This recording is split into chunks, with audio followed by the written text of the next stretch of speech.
B farm में back कब लग जाती है, पास होने के लिए कितने नंबर चाहिए, किस सब्जेक्ट में कितने नंबर लाने होंगे, या फिर ईयर बैक लगने के कब चांसेस होते हैं। अगर आपको इन सारे सवालों के जवाब चाहिए तो आपने एकदम सही वीडियो पर क्लिक करा है, क्योंकि आज इस वीडियो में मैं आपको बी फार्म का पासिंग और फेल सिस्टम समझाने वाला हूँ न्यू रूल्स के अकॉर्डिंग, जो भी सिलेबस अभी न्यू इम्प्लीमेंट हुआ है। तो बने रहेगा वीडियो में एंड तक। पर उससे पहले गाइज, मेरा नाम है सहरुद्दीन खान और आप देख रहे हैं अपना यूट्यूब चैनल फार्मेसी वाला। सबसे पहले तो मैं आपको बता दूं कि ये जो चैनल है फार्मेसी वाला वो आप सभी के लिए ही बनाया है, जहां पे हम handwritten notes Hindi English में साथ के साथ explanation videos, previous year question paper, books, PDF, मतलब सारा जो कंटेंट है वो आपको हम यहाँ पे प्रोवाइड करेंगे। आप हमारे साथ जुड़ जाइए। शायद ही आप हमको जानते होंगे पहले, लेकिन हम आपका 8 सेमेस्टर तक साथ निभाने वाले हैं। बात करते हैं जो आज का जो टॉपिक है इस वीडियो का, कि भाई पास होने के लिए कितने नंबर चाहिए। उससे पहले आपको ये समझना है कि आपको नंबर कहाँ से मिलेंगे हर एक सब्जेक्ट में। तो देखिए, बी फार्म में ना 2 जगह से आपको नंबर मिलते हैं, एक है आपका कॉलेज और एक है आपकी यूनिवर्सिटी। कॉलेज जो आपको नंबर देता है उनको हम बोलते हैं इंटरनल मार्क्स, और जो यूनिवर्सिटी जो नंबर देती है, यानी कि जब आपका एंड हो जाता है सेमेस्टर का, तो जो भी आप एग्जाम देते हैं तो जो नंबर मिलते हैं उनको हम बोलते हैं एक्सटर्नल मार्क्स। तो इन दोनों को समझना बहुत जरूरी है। सबसे पहले बात कर लेते हैं कि भाई ये इंटरनल मार्क्स क्या होते हैं। तो देखिए, इंटरनल जो मार्क्स है वो कॉलेज के द्वारा दिए जाते हैं। अभी किस बेसिस पे दिए जाते हैं, तो ये कई अलग अलग बेसिस पे मिलते हैं। सबसे पहला है कि सेशनल एग्जाम होते हैं, जिनको हम टेस्ट भी बोलते हैं नॉर्मली। जैसे कि आपको मैं याद दिला दूं, जैसे कि आपने 10th में, 9th में, 11th में हर एक 2 महीने पर टेस्ट होते थे स्कूल में,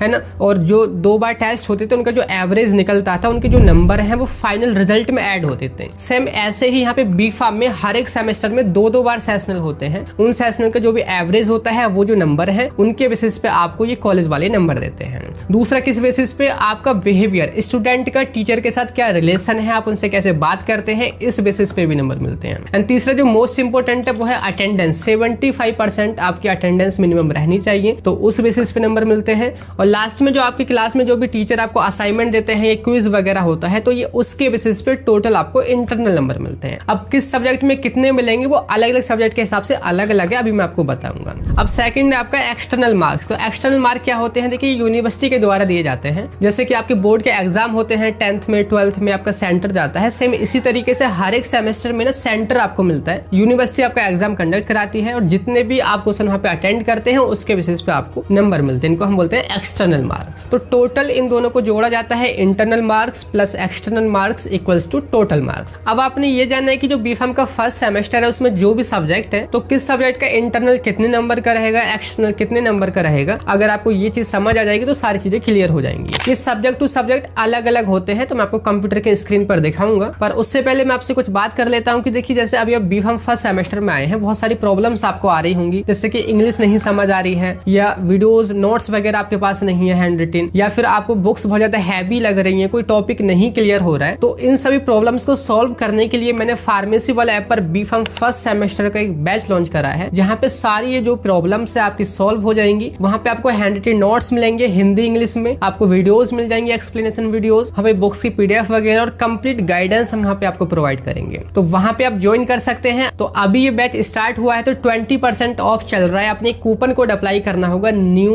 बैच 20, तो कैपिटल में रहेगा। अभी मैं आपको बता देता हूँ क्या करना है। सिंपली गूगल प्ले स्टोर पे जाना होगा, सर्च करना है फार्मेसी वाला ऐप को, आपने इंस्टॉल कर लेना है। लॉगिन या फिर रजिस्टर करने के बाद अपनी आप आईडी बना लोगे तो आपको कई सारे सेक्शंस दिखेंगे। तो वहाँ पे बी फार्म के सेक्शन में जाना है, उसमें कई सारे सेमेस्टर्स हैं। तो अभी आप फर्स्ट सेम में है तो फर्स्ट सेम पे क्लिक करना है। उसमें आपको 2 फिर सेक्शन मिलेंगे कि ओल्ड सिलेबस, न्यू सिलेबस। तो आपने न्यू सिलेबस पे जाना है और उसमें एक बैच चल रहा है B pharm first semester combo. वहां पे आप उसका डिस्क्रिप्शन पढ़ लीजिए, वहां पे उसकी डिटेल देख लीजिए और उसके अंदर आपको ज्वाइन कर लेना है। पेमेंट करने से पहले कूपन कोड अप्लाई करना होगा। बाय नाउ जैसे ही आप करोगे तो वहां पे जाकर के एनरोल कर लीजिए। तो ये करिकुलम है बी फार्म के फर्स्ट सेमेस्टर का। इससे आपको समझ आएगा कि भाई किस सब्जेक्ट में कितने इंटरनल रहेंगे, कितने एक्सटर्नल मार्क्स रहेंगे। तो ये जो है बी फार्म फर्स्ट सेमेस्टर में 6 सब्जेक्ट है यहाँ पे। और अगर आपके पास ये नहीं है तो देखिए, सिलेबस के स्टार्टिंग में होता है, सिलेबस आप डाउनलोड कर लीजिए। अगर नहीं है तो हमारे व्हाट्सएप ग्रुप में ज्वाइन कर लीजिए, डिस्क्रिप्शन में लिंक मिल जाएगा। तो यहाँ पे देखिए, पहला सब्जेक्ट है basics of Python programming for pharmaceutical science. तो इसका जो इंटरनल जो मार्क्स है टोटल वो 20 है, और एंड सेमेस्टर मार्क्स यानी कि एक्सटर्नल मार्क्स 30 है। तो टोटल यहाँ पे 50 इसका पूर्णांक हो जाएगा, या मैक्सिमम मार्क्स इसके 50 हो जाएंगे इस सब्जेक्ट के। अब देखिए, समझा देता हूँ थोड़ा सा। जैसे इंटरनल जो मार्क्स है उसमें 10 नंबर तो आपके सेशनल के होंगे। देखिए, सेशनल लिखा है तो 10 नंबर सेशनल के होंगे। सेशनल 2 बार होंगे, उनके एवरेज से यहाँ पे आपको नंबर मिलेंगे। सेशनल का ड्यूरेशन 1 घंटे का टेस्ट होगा आपका। बाकी जो 10 नंबर है वो आपके बिहेवियर पे, अटेंडेंस पे, असाइनमेंट के बेसिस पे मिलेंगे, जिसको हम कंटिन्यूअस मोड मार्क्स बोलते हैं। तो टोटल 10 और 10 20 आपके ये कॉलेज वाले देंगे और 30 का आपका यूनिवर्सिटी एग्जाम कराएगी। 1.5 घंटे का पेपर होगा। वैसे ही यहाँ पे हर एक सब्जेक्ट का आप देख सकते हैं, जैसे कि इस सब्जेक्ट का 30 नंबर इंटरनल रहेगा, 45 नंबर एक्सटर्नल रहेगा। ऐसे ही यहाँ पे जो सब्जेक्ट है इसका 20 नंबर इंटरनल, 30 नंबर एक्सटर्नल। इस तरीके से ये आप देख सकते हैं कि किस सब्जेक्ट में कितने इंटरनल, कितने एक्सटर्नल। अब इनमें कितने मार्क्स लाने हैं पास होने के लिए, बैक कब लगेगी, वो आप समझना है। तो ये जो चीज आपने इस टेबल से समझ सकते हैं, ये पीसीआई नहीं बताया कि भाई कब स्टूडेंट फेल होगा, कब वो पास होगा, कब उसकी परफॉर्मेंस आउटस्टैंडिंग होगी। तो मैं आपको यहाँ पे बता देता हूँ। सबसे पहले हम इसी पे फोकस करते हैं कि स्टूडेंट फेल कब हो जाएगा। तो देखिए यहाँ पे साफ साफ लिखा है कि परसेंटेज में मार्क्स है ऊपर, कि अगर कोई भी स्टूडेंट हर एक सब्जेक्ट में 50% से कम मार्क्स लाता है तो वो फेल माना जाएगा। एग्जाम्पल जैसे कि अगर आपका जो पेपर है वो टोटल मार्क्स की बात करें, टोटल पूर्णांक अगर 100 नंबर का है, तो अगर आप इंटरनल और एक्सटर्नल को मिला करके 50 ला रहे हैं, 50% ला रहे हैं, तो आप पास हैं। अगर लेस देन 50, अगर 50% से कम यानी कि अगर 49 भी नंबर है तो आप यहाँ पे फेल हो जाओगे। समझ आया? बाकी और कोई मैं आपको समझा देता हूँ कि अगर आपके 90 से 100% के बीच में मार्क्स आते हैं तो आपको जो ग्रेड मिलेगा वो आउटस्टैंडिंग मिलेगा। अगर 80 से 89.99 आते हैं तो आपको एक्सलेंट ग्रेड मिलेगा, ए ग्रेड। 70 से 79.99 आते हैं परसेंट में तो आपको यहाँ पे गुड मिलेगा यानी कि बी ग्रेड। 60 से 69.99 आते हैं तो फेयर रहेगा। 50 से 59.99 रहेगा तो एवरेज रहेगा। अगर 50 से परसेंट कम हो जाएगा, 50% से कम हो जाएगा तो फेल हो जाएगा। अगर एब्सेंट है तब भी फेल होगा। अब स्टूडेंट पूछते हैं कि भाई मेरी ईयर बैक कब लगेगी, वो भी बता दीजिए। तो देखिए सिंपल यहाँ पे लिखा हुआ है, यहाँ पे आप गौर करोगे एकेडमिक प्रोग्रेशन में, तो यहाँ पे सिंपल ये लिखा है कि अगर आपकी किसी भी सब्जेक्ट में बैक लग जाती है, जैसे फर्स्ट सेमेस्टर में आपकी 6 सब्जेक्ट, अगर 6 में भी बैक लग जाती है तो आप सेकंड सेमेस्टर में चले जाएंगे, थर्ड सेमेस्टर में चले जाएंगे, फोर्थ सेमेस्टर में चले जाएंगे, मतलब कि कोई परेशानी नहीं होगी, मतलब कि ईयर बैक नहीं लगेगी। लेकिन एक शर्त है कि अगर आपको 8 सेमेस्टर, जो आपका एंड सेमेस्टर होता है बीफार्म का 8 सेमेस्टर, तो 8 सेमेस्टर के एग्जाम में अगर आपको बैठना है तो उसमें बैठने के लिए आपका बीफार्म फर्स्ट सेमेस्टर से 7 सेमेस्टर तक हर एक सब्जेक्ट पास होना चाहिए, क्लियर होना चाहिए। अदरवाइज आपको 8 सेमेस्टर में बैठने नहीं दिया जाएगा, यानी कि आपकी ईयर बैक लग जाएगी। बात क्लियर होगी कि अगर स्टार्टिंग के सब्जेक्ट में या सेमेस्टर में बैक लग जाती है तो नेक्स्ट सेमेस्टर में आप जा सकते हैं, पर 8 सेमेस्टर में जाने के लिए 7 सेमेस्टर तक क्लियर रहना चाहिए। तो ये है यहाँ पे सारी चीज। आई होप आपको समझ आ गया होगा कि कितने नंबर किस सब्जेक्ट में लाने हैं, कब फेल होंगे, कब पास होंगे, कब आउटस्टैंडिंग परफॉर्मेंस रहेगी। तो यही था। बाकी लास्ट में याद दिला दूं, आप हमारे बैच में ज्वाइन कर लीजिए। कोई भी प्रॉब्लम आ रही है तो वहां पे आपको उसका सॉल्यूशन मिल जाएगा। तो बस यही था आज की इस वीडियो में। बाकी फिर मिलते हैं नेक्स्ट वीडियो में, तब तक के लिए bye bye, thank you, have a nice day.